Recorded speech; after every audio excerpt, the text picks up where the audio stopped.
sa akin siya, hindi na... With that performance, parang doon din ako nag-start talaga na mas, kumbaga mas makilala or mas mapansin. Pero alam mo, kahit na nangyari yung mga ganun, I just love that I am given the opportunity.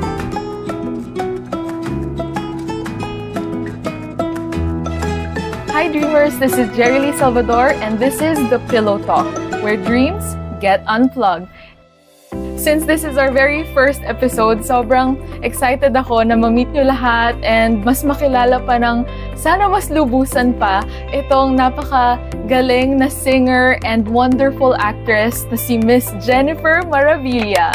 Hello! Hello guys! Hello Jer! Hello Jerry Lee! Jer lang yung tawag kasi namin kapag sa taping. Minsan nga, Mare lang. So guys, yes. I'm so happy to be here with you. Thank you so much for having me. Yeah. Yes, and thank you for being here, being our very first guest. Sobrang excited ako. Congratulations! Yeah, thank you! So, actually, tayo, diba, nagkakilala tayo sa I Left My Heart in Sorsogon. Yes. So, actually, yun yung time na parang isa sa first na lock-in. Oo, pandemic pa yun. As in, yun pa yung mga time talaga na, alam mo yun, talagang lahat naka-lockdown. Yung sa, parang one person per household lang yung pwedeng lumabas. Yun yun. Yes. Yun yun. Oo. Tapos, yun yung very first, mo rin, teleserye. Yeah. My very first regular show with GMA. Yeah. So, ayun, it's very nice to finally have you here. And thank you for joining us in your sleepwear. Yes, let's go. Ready na matulog. So, very chill. And actually, I wanted to ask you then, what do you usually wear kapag natutulog ka? Is this glamorous or ano? Ay, nako, this is very not me. Hindi, kasi usually ako kapag, pantulog lang, talaga, like mga double XL na shirt, ganon. Gusto ko yung super comfy. Fresco, yeah. Yes. Minsan, pajama, ganon. So, ganon. It's interesting. Pero thank you for, you looking fab, as always. Actually, napansin ko nga sa so much, mga, mga pag-gown mo and even your OOTDs, IG, and mga pang-gown mo, even in the Clash, super ganda lagi. Thank you. On point. Siyempre, thank you, of course, sa ating mga stylist, kasi yung mga shows talaga na yun, may mga stylist talaga din na nag-aayos para sa amin. And of course, shout out sa aking friend na stylist namin during the class, Kuya Jello Cristobal. So yun, siya yung in charge nun sa mga gowns namin during that time. Yeah. Yeah. So, but then even in your daily life, I think sobrang ganda mo pa rin umaura. So, I trust! We're trying our best. Yes, that's all we can do. Yes! And so, going to the dream again, the theme of the dreams and sa mga goals in life, let's start muna sa childhood mo. Yeah. So, simulan natin sa very start. So, when you were a child, ano ba yung childhood dream mo? Childhood dream ko, I think, talagang gusto ko talaga mag-perform. Pero during that time, medyo hindi pa ako certain if, kung mag-artista ba to or what. But, yeah, parang ever since kasi talaga, I remember when I was as young as, I think, 4 or 5. Pag may napapanood ako ng mga nagper-perform noon sa TV, talagang parang gustong-gusto ko silang gayahin. Hindi ko alam kung naaalala mo to. I think we are of the same batch or generation. Parang, di ba nung mga bata tayo, mga anime noon? Yeah. Pare, kahit sabaw-sabaw yung lyrics ko, kahit hindi ko alam, sinasabayan ko talaga. So yeah, ever since, parang na-enjoy ko na rin talaga kumanta, mag-perform. So, yeah, I think yung ginagawa ko naman currently, ito rin talaga yung ina-aspire kong gawin ever since. So parang ilang taon ka ba nung nag-start ka na? Nag-start? Actually, confused pa nga yung parents ko. Kala nila parang dancer ako, ganyan. So, okay. In all total fairness, my parents were kind of supportive with yung na-enjoy kong gawin during that time. So, pinag-workshop nila ako sa mga dance workshops, ganyan-ganyan. So dancers ka rin talaga? Tapos, and then eventually, pag may mga family gathering, kakanta-kanta, ganyan. So, lagi ako yung pambato ng mga tita ko. So, doon din, kaya rin naman nag-voice workshop din. Pero I think, parang pinaka-nahasa ako talaga is, syempre dito sa atin sa Philippines, napakaraming singing contest, napakaraming amateur singing contest. So, I remember, ang lugar na lagi naming dinadayuhan talaga, like every single night, merong amateur sa Batangas. So, okay. yeah, I think yun yung parang naging start na, okay, singer ako. Yun talaga yung you started joining, legit na. Yeah, ito pala yung, parang dito ako papunta, parang ganon. Yeah. And what age were you when you started I think my very first singing contest, yung as an amateur, parang 12 na rin yata ako. Late na yon. Kasi yung friends ko, yung mga kasabay ko talaga, they started as young as 7. Yung iba, alam ko nga, parang may mga 6 pa eh. Yung mga kasabayan mo? Oo, yung mga kabatch ko, mga naging friends ko na rin sa industry eventually, mga as young as 7, nag-start sila, pero ako parang 12 na. Ganon. Yeah. And how long was that for when yung competitions na yun? Sa mga bara-barangay, ganyan? Ay, mall nako, shows? hindi na ako aware kung paano ngayon, but I think, if I remember it clearly, Diyos ko, meron kaming tinatawag po nun sa mga amateur singing contest na unang tindigan, pangalawang tindigan, pangatlong tindigan. Pag sinabi namin, kunyari first, second, third round, ganon. So, let's say for example, sa isang competition, 50 kayong contestant, down to 20 or down to 15, tapos minsan magda-down to 10 or 5. Minsan, Mare, putok araw na yun. Oh my God. Magsa-start minsan ng mga around like super late na in the evening. Tapos yung pangatlong tindigan, minsan talaga abutan na kayo na sumisikat na yung araw. Ganon. Ganon. Parang shoot din. Yeah, it's like overnight. So, I remember during that time, isa sa mga mahirap naming kalaban is yung mawala na kami ng boses kasi syempre, gising ka buong gabi. Yeah. So, speaking of actually, my next question is, di ba nawalan ka ng voice? Sabi mo, nawalan ka ng voice. So parang I'm more curious then as to how that happened. Kasi parang, was it like a medical thing? Was it about sa The Clash ba to? Parang before The Clash? Well, I think sa mga belters, parang, lalo na siguro sa mga nagigigs, parang common yata, or ako, parang during that time, isa sa mga naging common problem ko talaga is yung mapaos. Kasi, pag pumapwesto ka kasi, yun yung term namin, or kapag nag-events ka, minsan kumakanta kayo like, mga 3 sets, ganyan. So, ilang songs yun per set. So, minsan talaga ubusan din ng boses, ng pondo, gano'n. So, parang nagkaroon ng long time or like a few weeks or what? What happened dun sa time na yun? Ano lang siya, parang it's either inflamed lang din yung lalamunan mo, or minsan kapag hindi kasi siya naaagapan, basta marami rin kasing factor, minsan kahit yung acid reflux nakaka-apekto rin yun eh. So, eventually, isa sa mga nagiging sakit namin talaga is yung nodules. So, yun. Kaya rin parang, as singers, parang we tend to, every now and then, magpa-check up talaga, ipatingin siya. Kasi parang alam ko, kailangan yata ding agapan. Yung ganon. Parang kailangan mo siya mapagamot agad. Kasi parang pag nagtagal, I think, parang surgery na yata yung makakapagpatanggal. Diba lymph nodes? Parang yun yung parang ganon yata siya. Oo. Parang magkakabukol. Yung iba, diba nagkakabukol sa lalamunan or something. So, yun yung iba sinasurgery. Pero hindi naman ganon. Na-inflame hindi naman. Nakuha naman siya ng, ng medication. Good so, na mine wasn't really that, yung parang ganon kalala. Parang, siguro thank you na lang din na talagang nagpapacheck ako every now and then. So, naaagapan naman. Okay, that's good to know. And thank you for sharing din. Tsaka, so, na-mention mo na rin yung The Clash. So, right before The Clash, yun yung nakita ko sa interview mo nga na parang na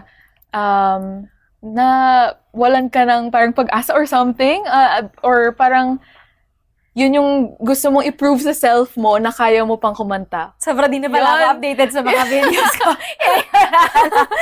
So yun yung sabi mo. Yeah, like memory serves me well. Wait, saan ulit to? Yung parang yung intro video mo sa The Clash. Na nung nag-start I think you watched this isa sa mga VTR, so hindi ko na maalala kung kasakit ako kung anong kanta to or which episode. But dahil yeah, I think kasi at some point naman in our life, parang kasi parang syempre as you pursue the things that you want, minsan talaga parang madi-discourage ka rin eh.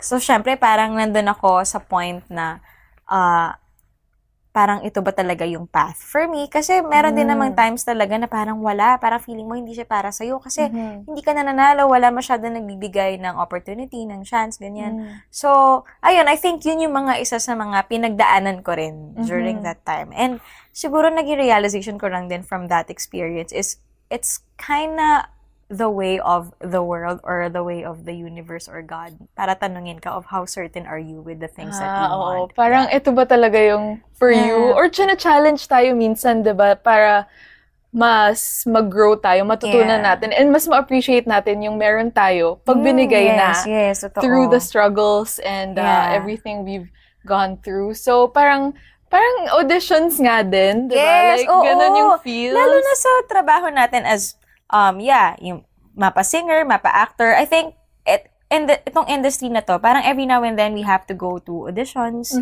sa mga casting calls, ganyan. So, syempre may times talaga na parang minsan sunod-sunod din na hindi ka makakas or hindi ka matatanggap, gano'n. So, syempre, nakaka-discourage din naman talaga. Yeah. But, ayun na nga, parang parang yung naging dating lang or naging yung natutunan ko lang din talaga from that, wala, tuloy-tuloy ka lang din talaga. Go lang ng go hanggang sa, ayun, ma-reach mo na yung breakthrough mo. Yeah, or, kasi hindi mo talaga alam din Hindi mo rin talaga alam kung ano yung para sa'yo. And then, siguro yung pinakamaganda lang din talaga na natutunan ko from that experience is, alam mo, pag hindi talaga para sa'yo, may mas better talaga na nakalaan for you. Yes. Yeah. So, pag para sa'yo talaga. Yeah. So, and, before we continue, is it okay na we ask you to perform any song? Acapella, no? Acapella to? Kung meron kang gustong, we can play it or what? Yeah. Okay, sige. Go lang. Sige. Wala akong na-prepare na material, pero sige. Acapella na lang. Oo, let's go. Oh, sige. Alright, siguro kakantahin ko na lang. Yes, ito yung currently the theme song na kinakanta namin sa umi-airing ngayon naming show, Asawa ng Asawa Ko. Okay. So, nabigyan din po tayo ng pagkakataon. I'm blessed enough na GMA is giving me the opportunity na kumanta ng mga theme songs. Yes. So, isa sa mga magagandang theme songs para sa akin, this is called Sa Akin Siya. I sang this together with Miss Crystal Paras. And it goes like, Sa akin siya, oh, sa akin siya, hindi na makakaya na may kahating iba. Hindi siya bibitawan, siya ay ipaglalaban ko. Ako ang siyang nauna, akin lang ang asawa ko. Dapat sa akin, para sa akin siya. Ayun. Galing! Oh my God! Thank you. Duet yun. Actually, kapag narinig niyo siya ng duet, mas maganda pa. Thank you so much, GMA Playlist, for yun, sa paggawa ng song na yun, kasi ang ganda talaga. Grabe, nakakilabot. Thank you. Iba in person, pagka like katabi ka talaga, sobrang iba yung feels, even more. So, thank you for that wonderful performance. Thank you. And speaking of performances then, you've had a lot. So, there's good ones, there's not so good ones, and I know it sucks. You probably have heard this a lot of times being asked to you, pero I just have to also. Go. So, how was the whole viral situation, the whistle failure is what they call it. Yeah. But yeah, so can you just tell me about it from your perspective first? Yeah. Yun. So, wait. Paano ko? Kung ano nangyari muna ba? Okay. So, pag nagtitaping kasi kami ng The Clash, syempre, hindi ko sure kung familiar kayo or during our season, yung mga Clashers kasi kaming mga contestant, required kami na sinatawag nilang top of the clash. So, pag nag-start ang taping, like, nandun na kami nakaupo. Hindi kami pwedeng umalis doon, not unless hindi nagtitape. So, hindi, like, nakagown na kami and all, bawal kami mag-jacket, bawal din kami mag-water. So, nandun kami for the whole duration ng taping. Yung studio kasi sobrang lamig talaga. Sobrang lamig. So, I was able to do that performance, yung how I planned it, bago kami mag-taping. Pero syempre yung taping naman ng episode, minsan ilang oras din yun, ganon. So, Yung lamig, I think, yung nakapagpabago din ng state ng lalamunan ko during that time. Tapos, na-consult ko to sa mga vocal coaches. I think what also went wrong was, hindi ako nakapag-water. Parang we have to, kailangan ma-moisturize kasi yung throat at least 2 hours before your performance. But since kasi yung setup kasi noon was, hindi kami pwede kasing umalis din sa top of the class kasi kita rin kami talaga sa camera. And hindi rin kami pwede like mag-inom ng water then or maglagay ng tubig doon sa inupuan namin kasi kita din talaga. So, the only chance I had back then na kumbaga ma-check or ma-stabilize yung lalamunan ko is parang before ako kumanta. So, that's like a few seconds or minutes before the performance. So, medyo, na rin talaga, yung preparation. Medyo, yun I think, yung parang hindi ko napaghandaan during that time. Hindi ko na-consider yung mga ganong pagkakataon na, shucks, hindi ko nga pala ma-maintain ng ganon yung state ng lalamunan ko. That placement that I did with that song was super crucial. Yes. Yeah. So, yun yung nangyari during that time. So, it's, weirdly enough then, do you feel like it's kind of a blessing in disguise? Yeah, definitely. Kasi, tama ba? Ito ba yung sinasabi ko sa mga interviews during yun, nung mga panahon na yun? But, I think, parang yun pa rin yung stand ko up until this day na, if it wasn't for that performance, parang feeling ko hindi rin ako ganun manonotice masyado. Kasi I wasn't really parang isa sa mga, anong tawag dito? Mga front runner ng show or na contestant. Parang ang dami kasi talaga magaling. During nung time namin, like, parang kumbaga diverse masyado, lahat ng genre, parang lahat sa mga kanya-kanya naming genre, ang gagaling din talaga ng mga contestants na napili nila. So, parang hindi ako yung isa sa mga, alam mo yun, yung parang nangunguna nun. Parang pinag-uusapan, gano'n? Oo, yeah. So, parang in all total fairness din naman, with that performance, parang doon din ako nag-start talaga na mas, kumbaga, mas makilala or mas mapansin. So, yeah, I would definitely say na naging blessing in disguise din naman siya talaga sa akin. Yeah, you know how I think about it also? Alam mo yung kay Kim Chu, na bawal lumabas? Di ba parang it sort of is like that, na parang nabash siya for it, but then she came out stronger because of it. Totoo. And I feel like that's what happened with you then. Na like, you're already a really great singer. Parang like, mas nakilala, mas nalaman ng mga tao na you actually are. Dahil din doon. Diba? Parang ganon. Well, thank you kung ganon. But yeah, parang ever since lang din nun talaga, mas nagtuloy-tuloy na lang din yung journey.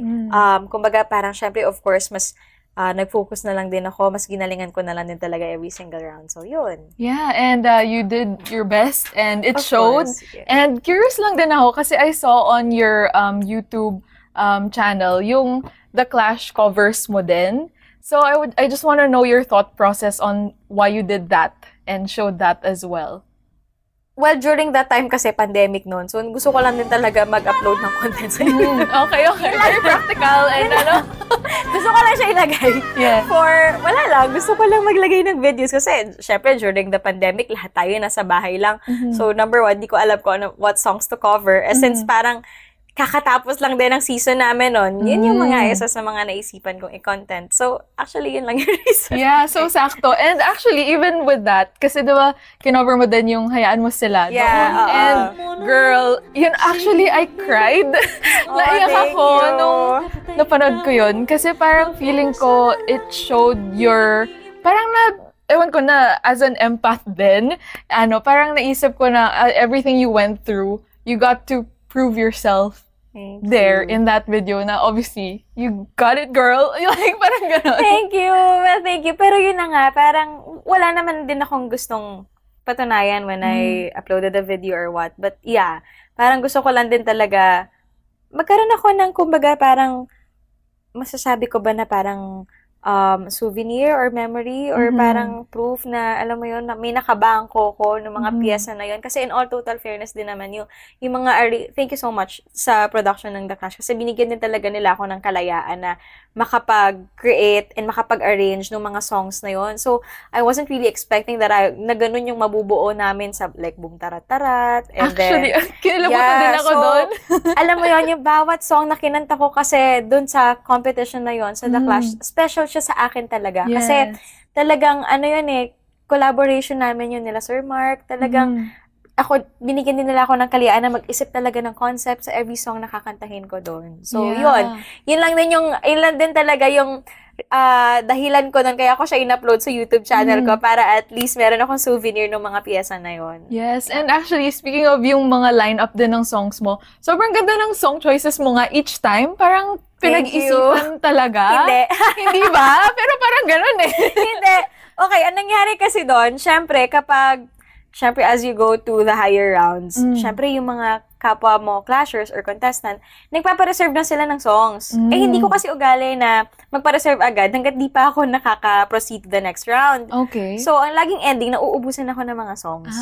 Oo. Syempre yung mga gusto, yung mga birit. Oo. Tsaka usually, syempre yung mga pang-contest na kanta, wala na. Yun yung unang ilalagay nila. Okay. So, yun yung naging reason behind it kung bakit naging ganun dun yung song choices ko dun sa competition na yun. Eh, kasi nga, dahil lang din talaga, minsan nauubusan na lang din talaga ako ng kanta. And which worked out to your benefit as well. Yeah. Sometimes, like, yung mga kakaibang songs na gagawan mo siya ng, diba, like, different na mga bale and yung mga ganon. So, yun. Na-enjoy ko rin yung process talaga ng pag-create nun. Kaya rin naman, talagang, grateful lang din talaga ako sa journey. Kasi parang ever since nga talaga nun, ang dami kong nagawa, ang dami kong na-accomplish, and sobrang na-enjoy ko lang din yung journey tsaka yung mga natutunan ko out of that. Yes, and it's a very nice story to tell. Yeah. And what about after the Clash? And what happened?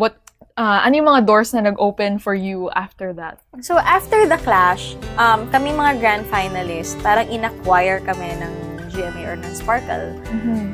Tapos, syempre, sobrang sakto kasi yun eh. Right after our season, lockdown. Ito na yun, pagpasok na ng pandemic. So, lahat tayo nasa bahay. Yes. Walang events, kahit sa mga tapings, may mga restrictions. So, sa noontime show namin na All Out Sundays, parang hindi naman kami regular. Siyempre, during that time, yun lang yung outlet mo to sing. So, grateful ako kasi yung handler ko back then, si Paz, ay sabi niya, naku, wala pa tayong masyadong engagement sa mga events, ganyan-ganyan. Parang siya yung nagbigay sa akin ng daan din talaga na makapag-venture into acting. Pero bago naman din ako, which is, wala talaga akong experience at all. Nagkaroon lang ako talaga na experience to acting nung nag-GMA na ako. Though, parang right after the competition, syempre parang isa rin kasi sa mga programs ng Sparkle ay wina-workshop yung mga bago nilang artists. So, nakakapag-workshop na rin naman ako nun. Yeah. So, yun. I think doon nag-start din yung acting career ko. Kasi parang ever since no first guesting ko, nagtuloy-tuloy na lang din siya talaga. And of course, we're grateful for the opportunities. And actually, gusto ko lang din tanong, meron ka bang like any fun or like amusing stories from your workshops that you'd like to share? I'm sure marami yan. First ever workshop ko, hello Miss Ana Philip. First ever workshop ko kay Miss Ana. Akala ko talaga hindi ako actress or hindi ko kayang umarte kasi hindi kasi ako iyakin, number 1. Okay. Number 2, parang wala naman akong masyadong mabibigat na karanasan during that time. So, parang hindi ako masyadong nakaka-relate dun sa mga exercises, sa mga instrumental workouts na ginagawa namin. So, naalala ko nun, there's this particular exercise, parang vulnerability exercise. Lahat ng kasama ko sa workshops, may choice na sila, umiiyak na sila. Ako, Mimat, tinitignan ko lang sila. Parang, paano ba yun? Paano ba kasi? Ba't di ko makuha? Ganon. Yeah. So, akala ko talaga hindi siya, sabi ko, hindi yata ako magaling dito. Parang hindi yata sa akin to. Ganyan. Yun. Tapos, ngayon, if you were to ask me, yan, doon nga tayo nagkakilala. Of course, I left my heart in Sorsogon. Na-enjoy ko na siya.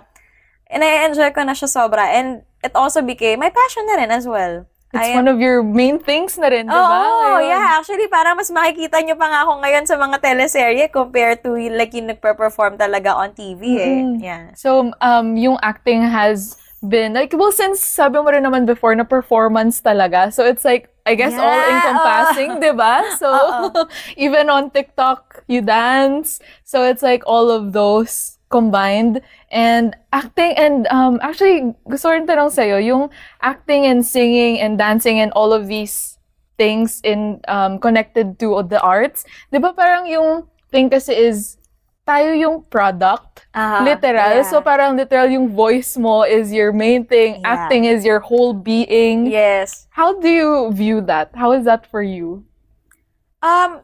Well, I love that you've mentioned na itong ginagawa natin ay art talaga. Yes. Totoo yun. Totoo yun talaga. I think, para din talaga ma-sustain and ma-appreciate mo talaga itong ginagawa natin. Parang kailangan din kasi may appreciation ka rin talaga. May appreciation and respeto ka rin talaga sa art. So, para sa akin personally, I just love that I am given the opportunity to create. To create, like for example, sa mga eksena ginagawa ko, sa mga kantang ginagawa ko. Yes, sa mga theme songs, di ba? That you've become a part of. Yeah, so, ayun, parang as I go along in this journey, I think yun din talaga yung parang nai-incorporate sa akin. Siyempre, mas lalong tumataas yung respeto ko rin talaga sa mga kapwa ko artists, sa industriya, sa craft.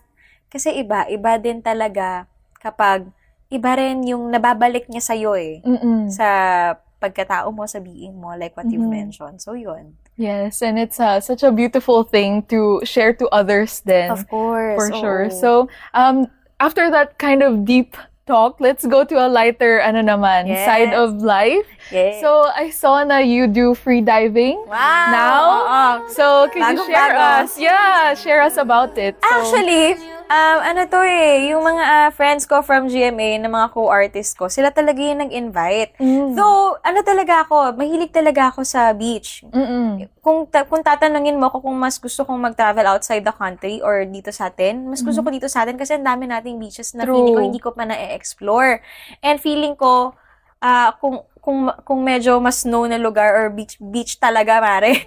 Yes. Yun talaga ang go-to So, siguro yung friend ko, akala niya, medyo maalam tayo sa mga water activities, chururot na ganito.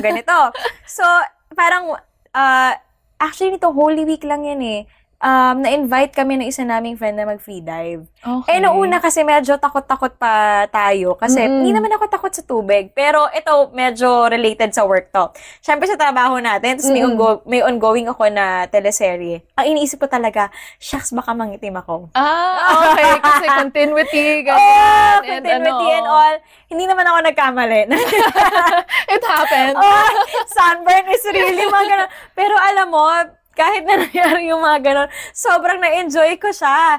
Iba talaga. I think iba rin yung comfort talaga na nagagawa ng ocean. Yes.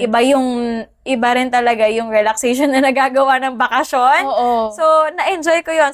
Yung free dive na nakita mo na ina-upload ko ngayon sa mga social media accounts ko, it's a new thing for me. And I think, babalik ako. Basta siguro yung pwede akong mangitim. Yung wala masyadong kailangan continuity iintindihin, ganon. But kasi it's very enjoyable nga naman. Yeah, so, sarap. And di ba parang free diving is very meditative din? Yes, parang liberating din niya somehow. So, it's ako yung na-experience ko. Iba kasi pag nakita mo na yung mga isda Iba kapag yung feeling mo, kapag yung minsan, di ba dito sa atin, sa city, sa aquariums lang natin sila nakikita, iba yung feeling mo when you're swimming, nakasama mo sila. In their own home. Yeah, di ba? So parang one with nature, literal. Yes, ang You're sarap. in it. Tsaka totoo pala yun, since iba talaga yung recharge na nagagawa sa atin ng nature. Totoo. Yeah. Actually, ako din beach person din ako. Yeah. So, pag napupunta sa beach, talagang parang, hinga, ganon. So, yeah, and ano pa ba yung mga iba mong pinagkakaabalahan at the moment besides free diving, mga other hobbies, or I know you work out, mga ganyan. So. Workout, not so much. Okay. Hindi halata. Thank you so much. Parang minsan nagtatry akong mag-maintain. Okay. Try lang. Ayun, well, aside from, ngayon kasi medyo busy pa din kami. ganun pa rin. Pag wala akong taping, nag-workshop. Kasi feeling ko talaga being an actor is also like being an athlete. Yes. It's a muscle that you have to constantly use.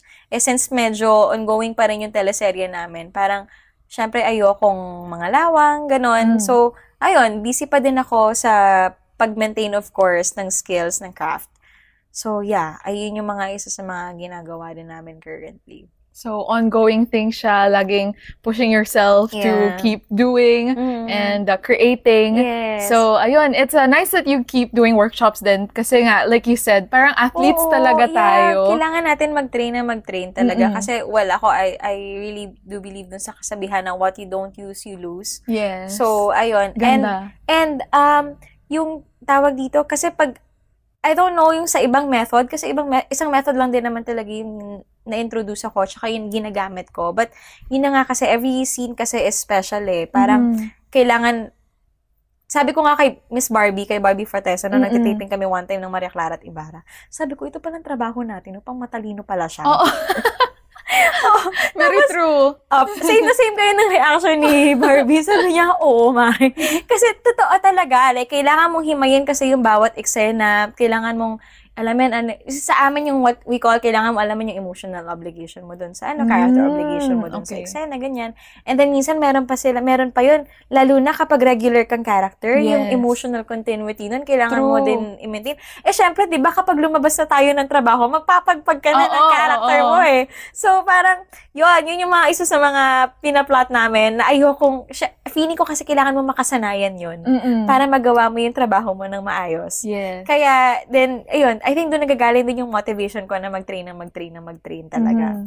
And bukod doon, gusto ko lang din i-ask, like, since kailangan mo humugot and everything, actually, yung sa ganyan, yung character sketch naman yung nakasanayan kong tawag doon, yung i-list down mo yung kung sino ka ba, ano ba yung pinagdaanan mo. Yeah. Tsaka yung mga sabi mo rin, scene objectives naman sa, naman, sa Chabak. So, yun yung mga different things din na mga tawag, diba? Tapos, so, yung mga ganon, yung mga hugot and everything. So, sino yung mga pinaguhugutan mo ba? So, yung question kong... Hugot? Is... Well, I don't know kung pero feeling ko naman parang lagi tayong kumukuha from... Iba-iba din kasi talaga ng ways.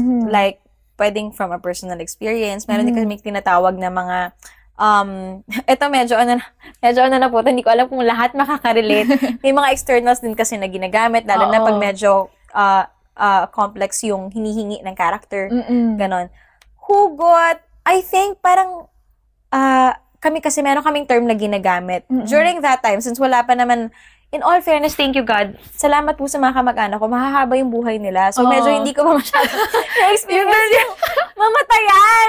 Oh, that's good. Hindi, oo. So, well, siguro yung heartbreak ko talaga is during the pandemic na namatay yung mga aso ko. So, isa yun sa mga ginagamit ko. Pero minsan kasi hindi ka pwede mag-stick lang din sa isang choice eh. Kasi minsan hindi naman every time. Nagagasgas din siya. Parang ganon. Or hindi nag-work at the moment. So, meron ako, yung nakasanayan ko with myself, minsan may binabato kasi yung subconscious natin na choice. So, nakikinig na lang din ako sa instrumento ko, ganon. Yeah, so, yun. And I think also, minsan kasi kahit feeling mo, take for granted mo yung experience mo, akala mo hindi siya ganon ka-impactful sa'yo. Pero kapag, as you go along, pag ginawa mo na yung proseso ng method, ano mo na siya, parang namamagnify. Parang yung impulse nun, lumalaki siya sa'yo. Yes, so, true. Yun. Oo. So, parang yung mga external nga, yung mga technical na terms na. So, pero ayun. Well, hindi ko, yun, sa mga hindi po actors, yan, I tend to get, of course, from minsan sa mga na-experience ko lang din in life. And yung sa mga,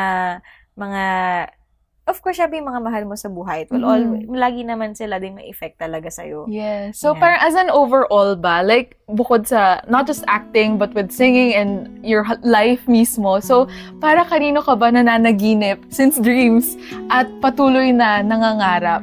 Ngayon, nananaginip ako. Well, hindi naman mawawala ang family. So, of course, parang, I think, lalo na ngayon, mas lalo ko talagang nakita and lalo kong na-appreciate talaga yung bond ng family. And, kanino pa ako nananaginip? Siyempre, para din sa sarili ko. I think, kung gusto mo talaga to be able to love others talaga unconditionally or with that much, parang kailangan mo din talagang mahalin yung sarili mo. And by loving myself, talagang I want to pursue the things that I believe that I like or I love doing. So, ayun. Kaya, parang sobrang grateful lang din talaga ako na nabibigyan ako ng pagkakataon. This is actually a dream come true na nagagawa natin yung pinapangarap lang natin din noon, nung mga maliliit tayo. Like, yung nanonood lang ako ng TV noon, who would have thought na yun din pala talaga eventually. Nandun ka na ngayon. Umusbong yung desire, tapos eventually yun din talaga gagawin ko ngayon. Yeah. Yes, that's so nice. Ang ganda din nun. And na-mention mo actually yung dogs mo. Parang sobrang yung love mo rin for them. Yeah, super. Ang dami ko kasi naging aso nung pandemic. So, dumami sila nung pandemic. So, feeling ko yung love, yung pagiging animal lover ko talaga or dog lover ko, mas naging grabe siya talaga nung pandemic. Oo. Kasi wala kang choice dahil aalagaan mo sila, mag-a-attend ka sa kanila. And ano kasi din parang ang therapeutic din kasi talaga nila. Siyempre, lalo na ng pandemic na nasa bahay lang tayo, halos nawala talaga lahat ng routine natin in life.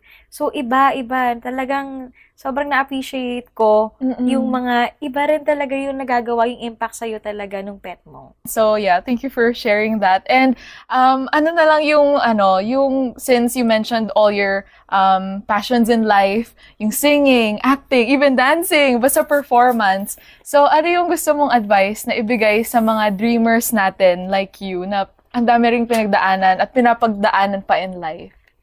Pinaka-advice, siguro, ngayon kasi parang feeling ko, ang dami na ring quotes na inspire ako personally. So, pinaka-advice ko, I guess, as cliche as it may sound, talagang magtuloy-tuloy ka lang din talaga. And you just continue to, alam ko namin na nagsasabi nito, pero iba talaga kapag naniniwala ka sa sarili mo. Actually, ang laking factor din nun. Yeah. Self-concept is very important. Self-respect and self-love is very important. Yeah, so thank you for the wise words of Miss Jennifer Maravilla. Diba, matulog na tayo? Yes. Okay, good night. So, ayan, ang ganda lang din. Thank you for joining us tonight, today. So, it's very inspirational, and thank you for sharing your story. I know na ang dami, yung mga nanonood na yan, may makaka-relate sila one way or another, and may mapupulot din ng mga learnings, lessons here and there from different topics. So yeah, thank you for sharing your knowledge. Thank you guys so much. Everyone's story is really special. So thank you. I'm glad that I'm able to share a glimpse of mine. Yes, and patuloy lang tayo, laban lang. So yeah, that's it. Thank you so much. So thank you so much for joining us here sa Pillow Talk, where dreams get unplugged. Good night. Sweet dreams. Bye.